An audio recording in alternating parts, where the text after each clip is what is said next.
On this day, 26 years ago, Ash Ketchum officially began his journey to become a Pokemon Master. Since then, we followed his journeys across numerous series, where he's traveled to different regions, made lots of friends, and of course, met countless Pokemon. But now that's brought us to Ash Ketchum's final journey, Pokemon Journeys, a series that celebrates the entire history of the Pokemon anime. My journey with this series is an interesting one. It's the first one I covered in its entirety here on YouTube, and it played a huge part in why a lot of you are watching me today. Covering this series week to week has allowed me to be a part of all of its amazing highs and even its lowest of lows. But now that the journey is over and a brand new one is just on the horizon, it's finally time to look back at this series one last time and see how good or bad it really was. So with that being said, I'm Lumiose Trainer Zach, and this is my final review of the Pokemon Journeys anime.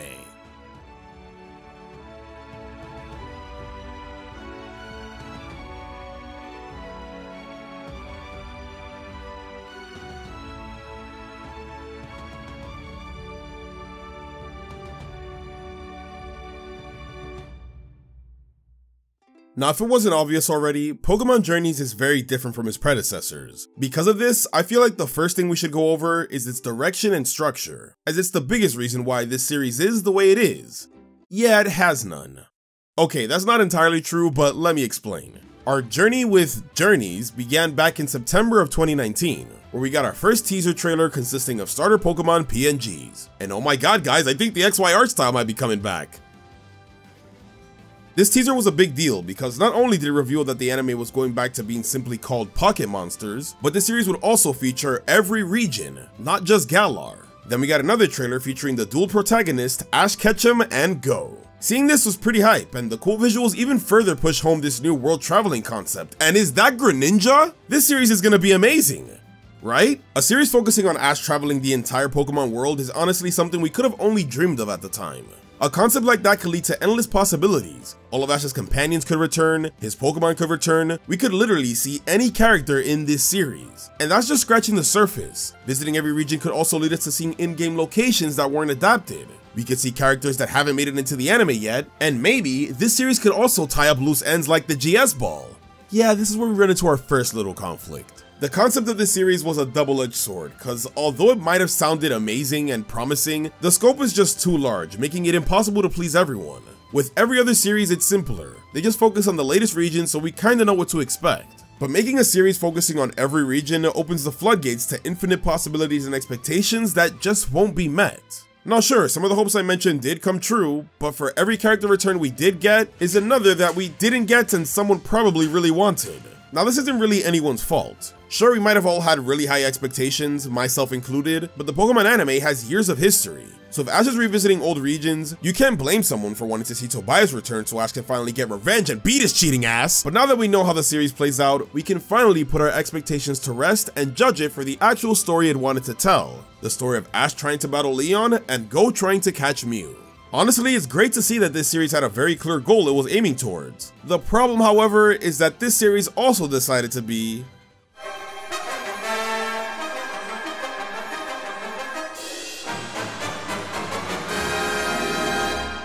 Back when Journeys first began, it was revealed that this series was going to be more episodic than the average Pokemon series. This is because during Sun and Moon's run, the show's time slot was changed from airing on Thursdays to airing on Sundays. And since Sundays are usually a chill day that's spent with family and friends, the anime staff figured it would be harder for fans to stay consistent and watch week to week. Because of this, they purposefully made Journeys episodes more self-contained. That way, if you miss some episodes, you can just jump in whenever and still enjoy it. And on one hand, there's an upside to this. Having self-contained episodes means that you're not obligated to watch everything to keep up with the story. You could literally skip all the parts you don't like and get to the actual good stuff. The downside to this, however, is that it makes the show feel very hollow.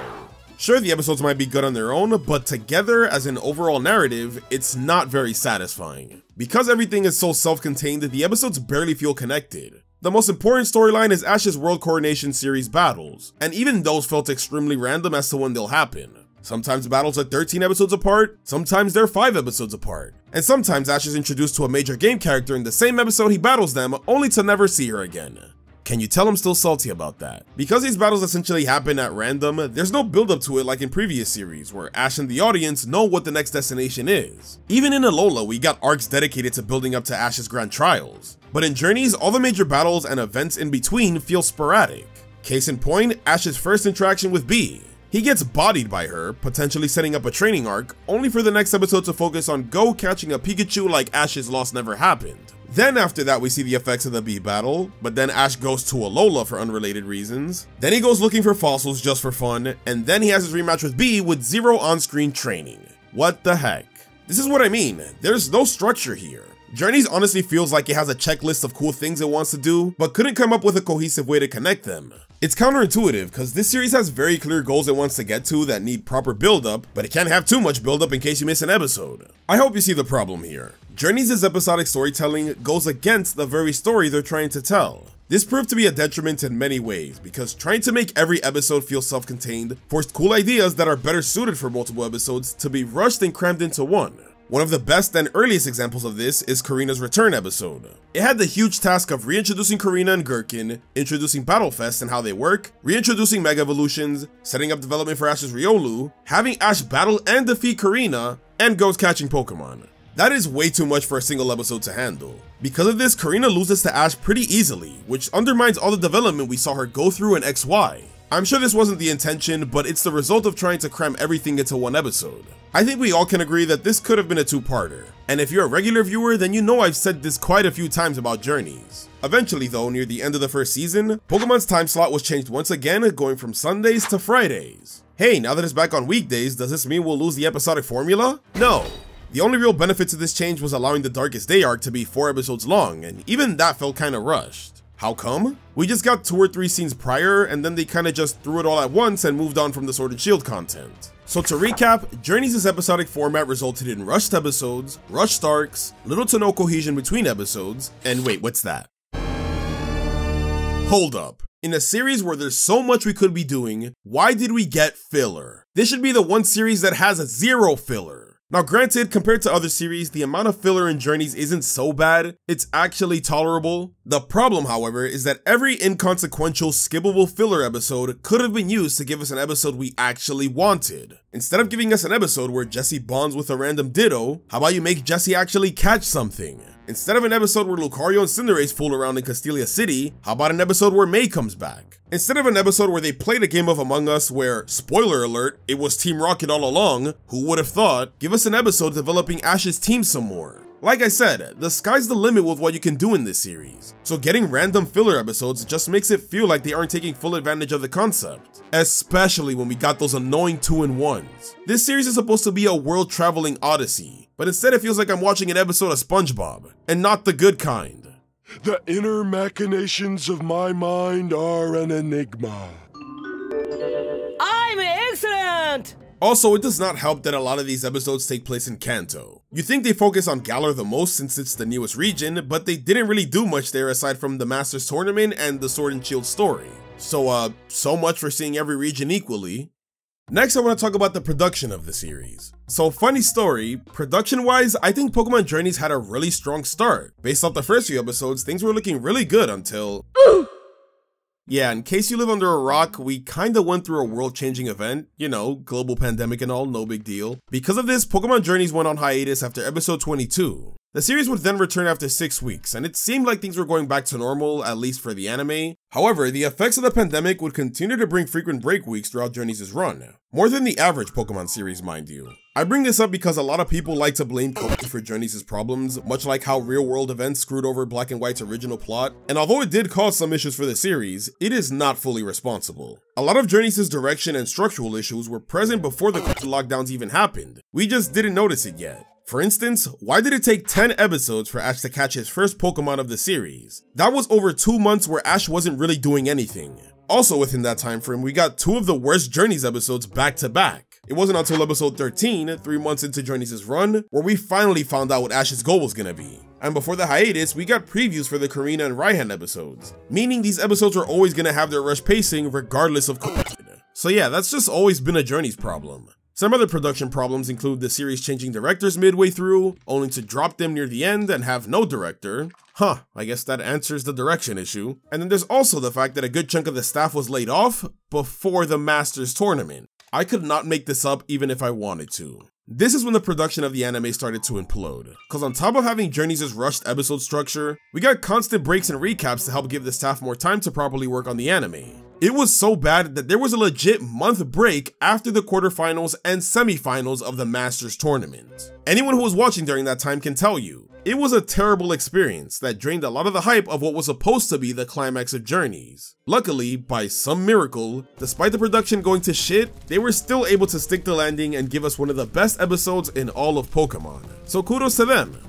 And then Project Mid happened. So yeah, all of this is to say that Journeys is a series that had a lot of complications behind the scenes. Add that on top of their questionable episodic structure, and you've got yourself quite the polarizing series. Alright, now that we understand how this series was structured, let's talk about the characters, starting with our main man, Ash Ketchum. In this series, it's kinda hard to tell what exactly his arc is, as he doesn't really have one. Due to the episodic nature of this series, it just really wasn't possible to flesh out a character arc without doing it in a way that felt half-baked, i.e. what happened with the Bee loss. Because of this, Ash's character felt very stagnant in this series. A lot of people have problems with this, but honestly, it's not entirely bad. Seeing how this was his final series, it seems like Journey's Ash was just supposed to be the culmination of every other arc he's been through in previous series. This is Ash Ketchum in his final form, so he doesn't need to grow or change anymore. Instead, he's just applying everything he's learned into his battles, while also being used to impact and influence Go. Still, I can't understand how an Ash who's basically a static character for a whole series can get kinda stale. But what about his Pokemon? Are they stale? Well, first off, can I just say that this is just one of the weirdest teams Ash has ever had? One of the benefits of Journeys' concept is that it finally allows Ash to catch Pokemon from any generation. And this all started with Dragonite. If you were on the internet that fateful day that Ash caught it, you know that it was the talk of the town. Ash and Dragonite broke the internet. This was cool because it made every Ash capture feel like an event due to the sheer unpredictability of it, except for the one that shared the spotlight with the Go capture. Quick rundown of the team. First we have Class Breaker Dragonite, until she wasn't. Gave great hugs though. Gengar, who had one of the saddest backstories in Pokemon and an even sadder losing streak until it unlocked G-Max. The Lucario Ash was always destined to have. This was definitely one we always wanted, and I'm glad it finally happened. We have Surfetched, or Cameron, the underrated Chad Duck Leak Master. And finally, Dracovish. Why was he so broken? This was definitely an interesting team, and what's even more interesting, or dare I say questionable, is how they were handled. Despite this awesome roster of Pokemon, unfortunately, Journeys didn't take full advantage of them in the beginning of the series. Most of Ash's Pokemon are given a good amount of screen time throughout their series where they can get proper development and growth. But in Journeys, Ash's team is pretty much absent most of the time if it doesn't involve a battle. It sucks because every single team member had so much potential, but the only one that truly got focus, at least in the beginning, was Lucario. This made everyone else very forgettable for a long time, and in the case of Gengar, who didn't get a lot of wins at first, made him look really bad. Did you know that there was an 81 episode gap between Gengar's first and second official on-screen wins? That is atrocious. Dragonite only showed up to help get Ash into the Super and Ultra class. Surfetched was caught in episode 28 but didn't get its first developmental episode until episode 51, and Dracovish just straight up disappears for 13 episodes right after getting captured. Did they just forget about him? This is honestly unacceptable. I hate to keep comparing, but in other series, Ash would usually introduce the team to the newest members. There's usually multiple episodes dedicated to training, or sometimes we just see Ash's Pokemon just vibe together. Heck, Sun and Moon, the series right before this one, had Ash's team out nearly every episode. Journeys doesn't have to be like every other series, but at least allow the audience to get used to these characters so we can be more attached and can actually root for them. The Journeys team doesn't start to actually feel like a team until they're training for the Masters tournament. Now yes, luckily the team does start to get actual development by the halfway point of the series. Dragonite learns to have fun thanks to Iris and creates the Dragonite Meteor technique. Gengar unlocks its G-Max form and starts getting consistent wins. Camon is able to finally evolve and master its leak. And Dracovish is still the weakest link, but really strong for some reason. And at least it was funny. All of this was great, but by then I think it was a little too late. One of my biggest complaints about the Masters tournament is the fact that Ash only uses his new team to take on the strongest trainers in the world. If we had actually gotten proper development for the Journeys team instead of just leaving it all to the battles, it would have been way more believable that these guys were able to get the win. But speaking of the Masters tournament, let's talk a bit about the Pokemon World Coronation Series, or Pokemon World Championships in Japan. The PWC was a competition Ash participated in where he climbed his way up the ranks to battle Leon, the strongest trainer in the world. This was a great concept that was executed pretty well for the most part. One of my favorite aspects, especially in the normal and great class, were how battles could happen at any moment against random trainers. It makes nearly every battle Ash has in this series feel important, as we know it's building up to his ultimate goal. The only downside is that Ash mostly used Pikachu and Riolu during the beginning. Major battles also happened more frequently compared to previous series, and there are a lot more fights to be had compared to the standard 8 gym battles that we're used to, so it was never truly that long of a wait until the next hyped episode. There was also the fact that Ash could literally fight anyone in this competition. In the beginning, he did face a lot of new characters, which was cool, but it was also great to see lots of old faces in the later ranks. But speaking of rankings, this is where the World Coronation series gets some controversy, cause Ash's rankings were extremely inconsistent at times. They show us the rank he gets after each win or loss, which is a cool way to show his progression, but it ends up losing its meaning when Ash would rank up off screen. It makes it feel like we're missing key developmental points that could have made for good episodes. It was especially annoying that one time when Ash went back down to the normal rank, only for him to magically make a comeback to the great class off screen. That's like if he won a gym badge and we didn't see it. Another controversy is the quality of the battles, cause some really great matchups end up suffering due to Journey's episodic nature. This is especially the case for the non-Ash battles in the Masters tournament. Although the matchups were kinda wonky, I think they would have been better received if each battle, especially in the first round, wasn't confined to a single episode. Luckily, Ash vs Cynthia and Ash vs Leon were given the proper time it deserved. These battles were really enjoyable. And shout out to Journey's man, cause although it had its problems, it absolutely nailed the finale to Ash and Leon. The final episode not only served as the perfect finale to Ash's World Coronation series run, but it was also the perfect episode showcasing how far Ash and Pikachu have come. Truly one of the best Pokemon episodes of all time that could have easily been the finale of Ash's entire journey.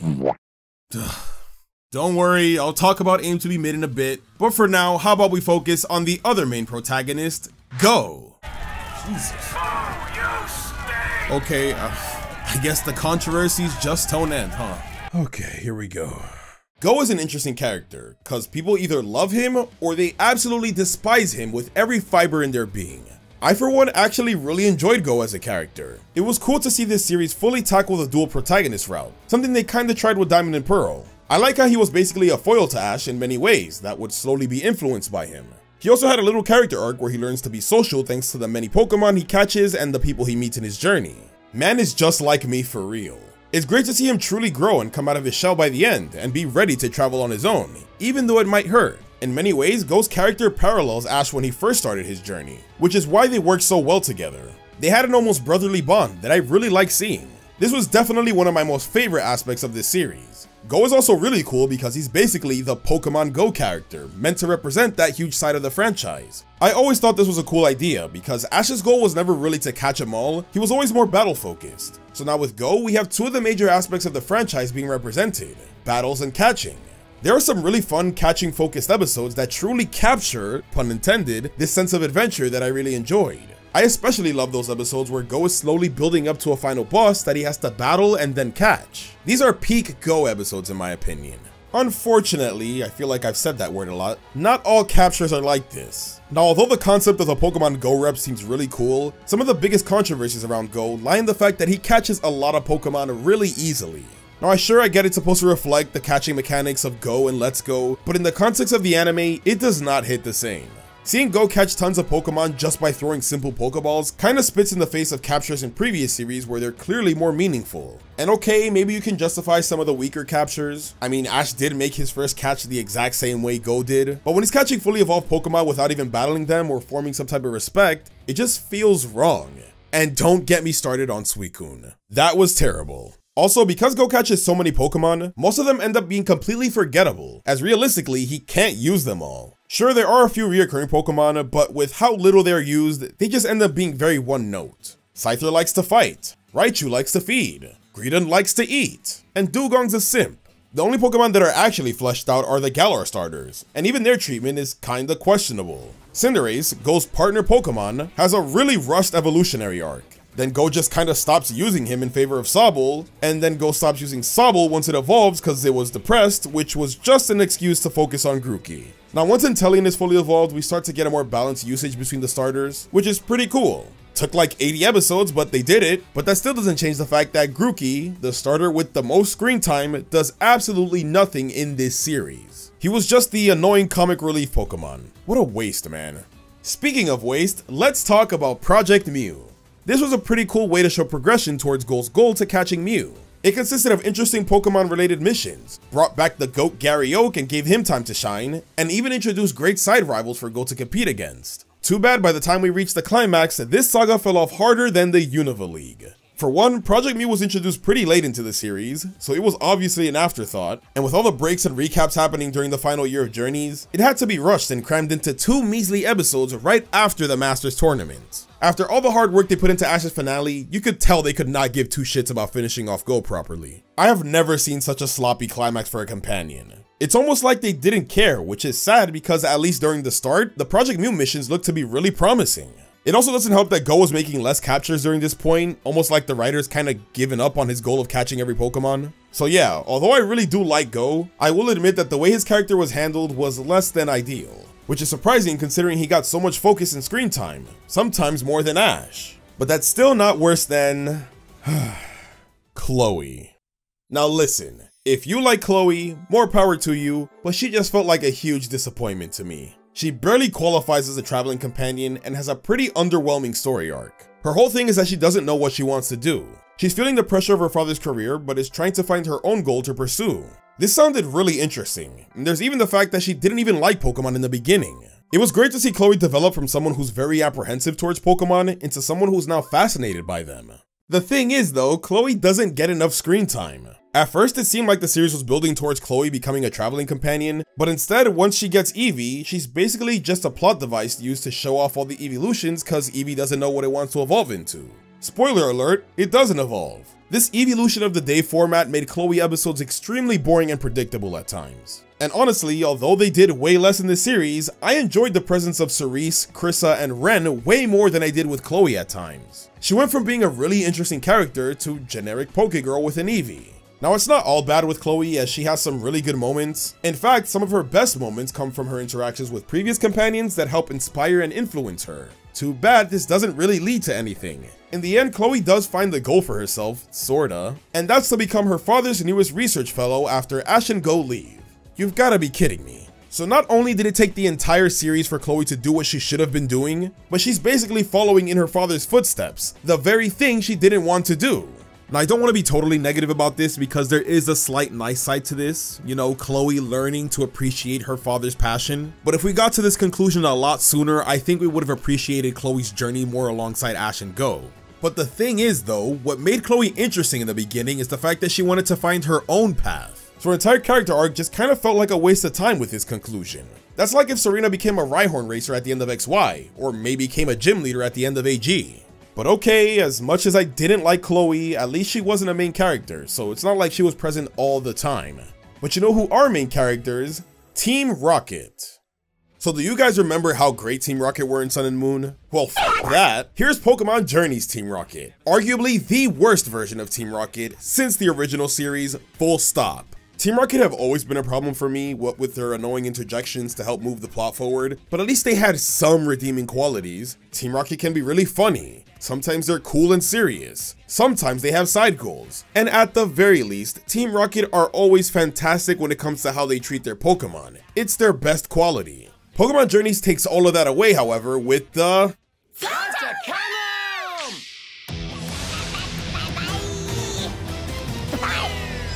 yeah, f this thing. In this series, instead of catching new Pokemon, Team Rocket are given the Gacha Machine, or Prize Master, that gives them random Giovanni Pokemon. In theory, it's a cool idea, them using really strong Pokemon to face Ash, but after like the 3rd time, it became very stale very quick. Because Team Rocket have to lose every episode, the Pokemon they use are basically useless and only serve the purpose of showing off as many Pokemon as possible. This is the most apparent in the final Gacha appearance where the trio whip out a bunch of Galar Pokemon because Journeys was almost over and a lot of Galarmons have yet to appear. What sucks about this as well is the fact that Team Rocket don't have any bonds with these Pokemon, so they lose a lot of their endearing qualities that would make you like these bad guys. Now, James does catch Morpeko, but that's like 70 episodes into the series, and it doesn't really do anything after that. The dynamic is unchanged, as Morpeko's role is the exact same as it was when it was just following Team Rocket. He's just here for the gag of causing Team Rocket pain and starvation.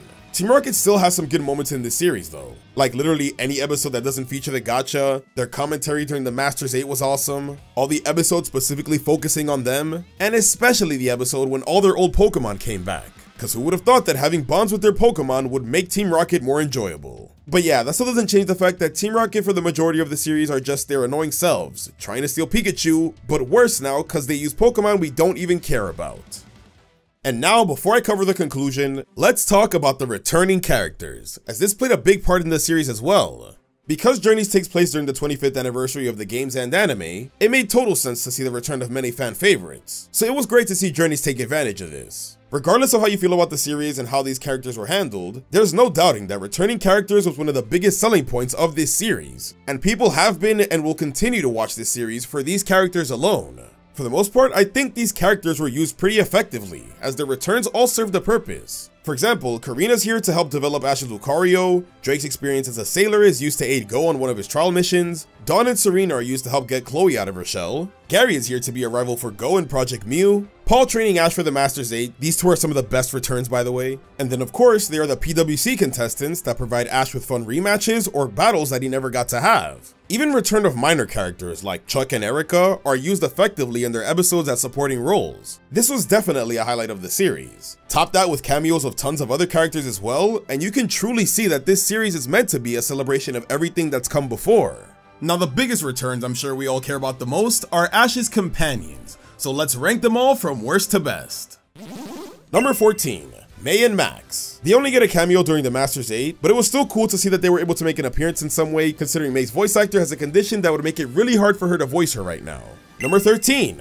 Mallow. She doesn't really do much, but is there to show support for Ash and Go. Number 12. Lana. Same thing as Mallow, but she also gives advice to Chloe about evolving her Eevee.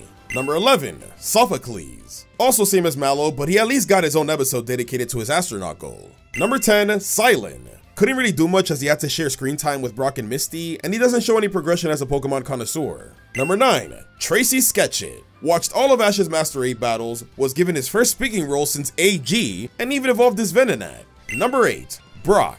Had a banger return in the fight against Team Galactic, had a funny cameo in the Rocket Radio episode, but then gets dragged with his return at the end of the series cause he travels with Ash again and does absolutely nothing. Number 7. Misty. Same as Brock, but at least her first return episode was solid. Number 6. Kiawe. Acts as a kahuna to aid with Go's growth, and even gets revenge on Gladion for his Alola League loss. Number 5. Dawn. Became besties with Chloe, showed up for multiple arcs, and showed up in person to watch Ash in the finals. The downside though is that we don't really see how she progressed as a coordinator. Number 4. Clement and Bonnie. Clement helped train Ash for his battle against Drosna, and Bonnie helped Go catch a Froakie, which eventually led to the return of Ash's Greninja. Number 3. Serena! Fantastic showcase of her growth as a trainer, but unfortunately wasn't given proper reunion time with Ash. Number 2. Iris. The biggest glow up out of all of Ash's companions. Shown clear growth as a budding Dragon Master and has become way more likable than in her own series. And number 1. Lily. Given proper closure to her unfinished arc in Sun and Moon and gave us one of the most heartfelt and emotional Pokemon episodes of all time. Ah shit, I hit the mic. Oh my god. Well, on that note, now that we finished covering the returns of this series, it's time we cover the conclusion. Aim to be a Pokemon Master. This was the 11th episode epilogue that not only served as the ending of this series, but also the ending of Ash Ketchum's journey as the main character. Since the beginning, we speculated that Journeys might be Ash's final series, but it was still a shock to get the actual confirmation. It actually made sense once Ash defeated Leon. Since he's already become the strongest in the world, what more could they have really done with him? So honestly, with how well that final battle was handled, I was actually okay with the idea of Ash leaving. So with that being said, how did they handle his send-off?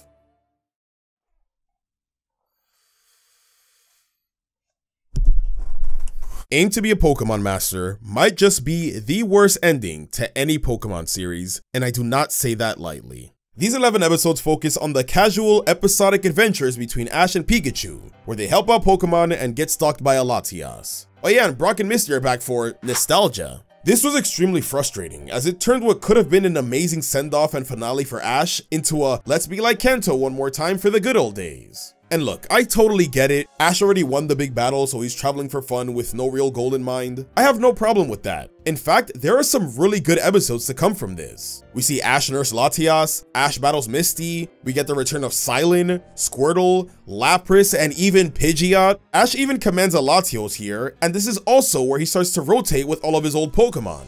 I really love these moments. Aim to be a Pokemon Master also brings back music from every past series. The problem, however, is that these are all things that should have been happening all throughout Journeys, not the final episodes of Ash Ketchum. Like I said, during this time Ash is rotating with his older Pokemon, but because her time is so limited by this point, not every Pokemon got time to shine, and the ones that did show up didn't really get to do much. It also doesn't help that some of these episodes are straight up filler, which makes it feel like an even bigger waste. And sure, you can kinda justify that these episodes are supposed to build up to the Latios and Latias episode, which it does, but Ash doesn't even catch them. So what was the point? What's even more annoying is that this epilogue was promoted as Ash and Pikachu aiming towards their Pokemon Master goal, but that isn't truly addressed until the very last episode. It's kinda misleading. This straight up felt like they were just filling up time until the next series arrived, just like the Decolor Islands, except worse because there is no next series for Ash this time.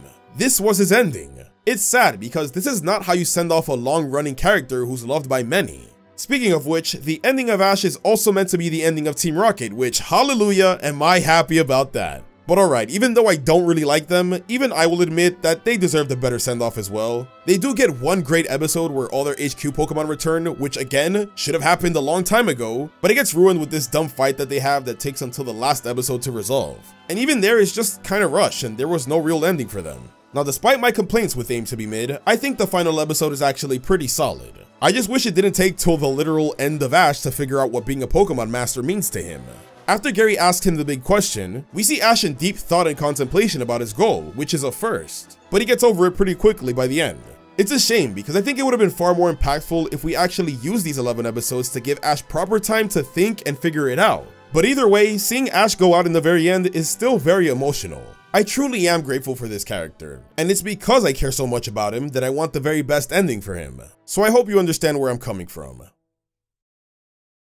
And now for my final thoughts. As you can tell from this review, Pokemon Journeys was a very mixed series. It is by far the most ambitious one to date as it wanted to celebrate the history of the Pokemon anime, but unfortunately made a lot of questionable choices that ultimately affected how the series is enjoyed as a whole. I for one was able to get a lot of enjoyment out of Journeys. I know it has a lot of flaws and in no way am I ignoring them. I wish I could, but I try not to let that take away from the things I really liked. I do recognize, however, that this isn't a series for everyone, as its episodic nature and lack of structure make it very different from every other Pokemon series. I respect the anime staff's choice for taking the series in this direction, as clearly this is how they always wanted to do it from the start. It's just a shame that they chose the series with the most continuity to have the least amount of continuity between its own episodes. But now knowing that this truly is the final series for Ash, maybe people will learn to find their own way of enjoying this series in time. Because I don't think it's entirely worth skipping.